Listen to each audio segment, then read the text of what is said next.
Edwin sebelumnya gitu ya, bahwa praktik kekerasan yang menimpa warga binaan pemasyarakatan lebih khususnya dilakukan oleh petugas itu bukan pertama kali terjadi. Tadi kita juga sudah lihatkan bahwa di lapas-lapas lainnya, misalnya lapas Nusa Kambangan, sebuah video pendek berdurasi sekitar 57 detik viral di kalangan pengguna media sosial di Batam, Kepulauan Riau. Pasalnya, dalam video yang dimaksud terlihat tindak penganiayaan terhadap seekor anjing peliharaan. Kekerasan terhadap belasan siswa pramuka di Ciamis, Jawa Barat berakhir islah alias damai. Warganet dihebohkan dengan aksi kekerasan yang dilakukan oleh Dandi yang diduga anak dari pejabat di Jen Pajak. Termasuk dengan Sementara korban kekerasan seperti yang tadi ya, viral di mana-mana video sedang dua kembali menggegerkan dunia pendidikan.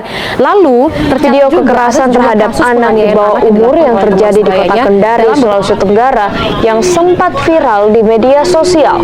Korban yang baru berusia 11 tahun dirantai dan disekap di dalam rumah oleh orang tua angkatnya.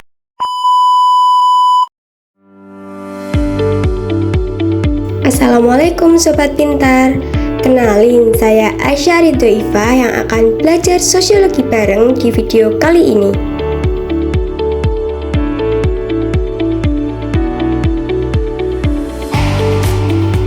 Oh iya, cuplikan berita-berita tadi ternyata membahas kasus kekerasan sosial loh. Apakah Sobat Pintar sudah tahu apa itu kekerasan sosial? Kalau belum, yuk simak bareng-bareng penjelasannya.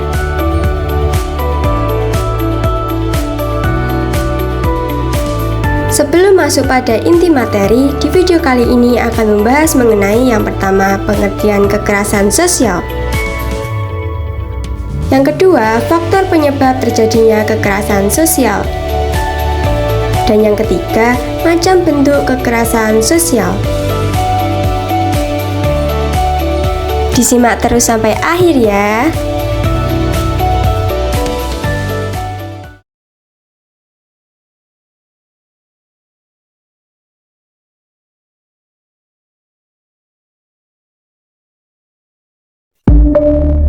Kekerasan berasal dari bahasa Inggris yaitu violence yang artinya kekuasaan atau berkuasa. Berdasarkan pengertian dari Kamus Besar Bahasa Indonesia atau KBBI, kekerasan diartikan sebagai tindakan seseorang atau kelompok yang menyebabkan cedera atau matinya orang lain dan dapat menyebabkan kerusakan fisik maupun barang orang lain. Surjono Sukanto mengartikan kekerasan atau violence sebagai penggunaan kekuatan fisik secara paksa terhadap orang atau benda. Selain penggunaan kekuatan fisik dan kekuasaan, kekerasan juga bisa berupa ancaman atau tindakan terhadap diri sendiri, perorangan atau sekelompok orang atau masyarakat yang mengakibatkan trauma, kematian, kerugian psikologis, kelainan perkembangan, atau perampasan hak. Tindak kekerasan merujuk kepada tindakan yang dapat merugikan orang lain, misalnya pembunuhan, penjarahan, pemukulan, dan lain-lain.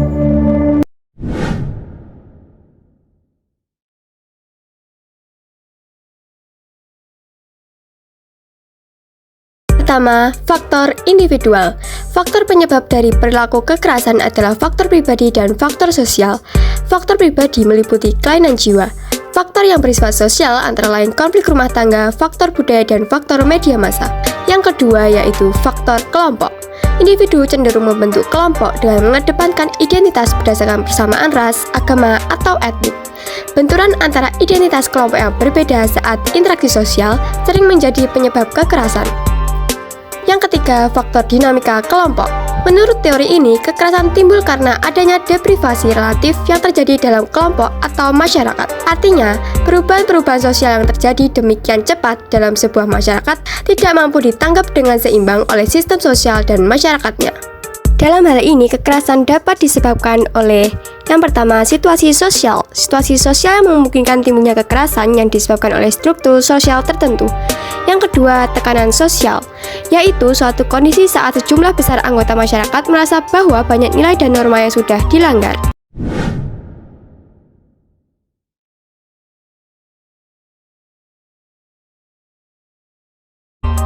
Galtung mencoba menjawab dengan membagi tipologi kekerasan menjadi tiga, yaitu yang pertama, kekerasan langsung.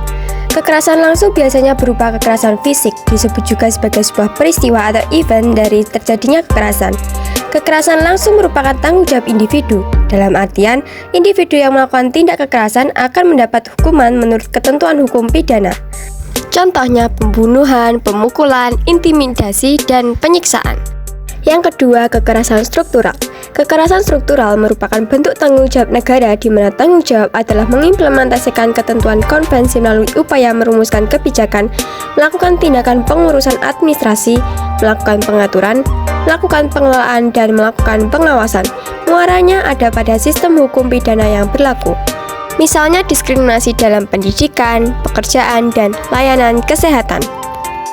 Yang ketiga yaitu kekerasan kultural. Kekerasan kultural merupakan suatu bentuk kekerasan permanen, terwujud dalam sikap, perasaan, nilai-nilai yang dianut dalam masyarakat.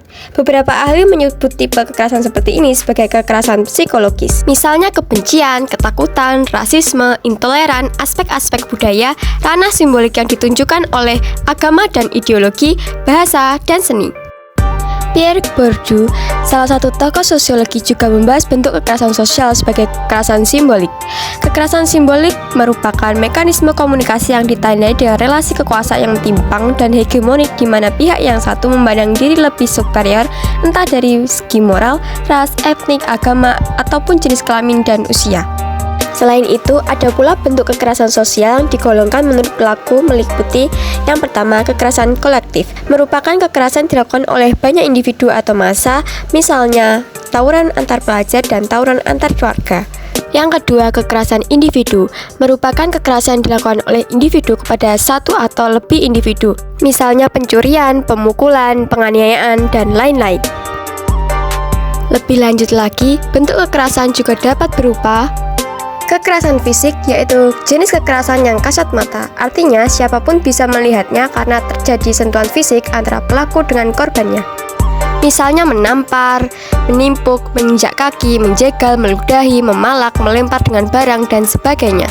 Sebaliknya yaitu kekerasan non-fisik, yaitu jenis kegiatan yang tidak kasat mata, artinya tidak bisa langsung diketahui perilakunya apabila tidak jeli memperhatikan, karena tidak terjadi sentuhan fisik antara pelaku dengan korbannya. Kekerasan fisik ini dibagi menjadi dua, yaitu kekerasan verbal dan kekerasan psikis. Kekerasan verbal merupakan kekerasan yang dilakukan lewat kata-kata.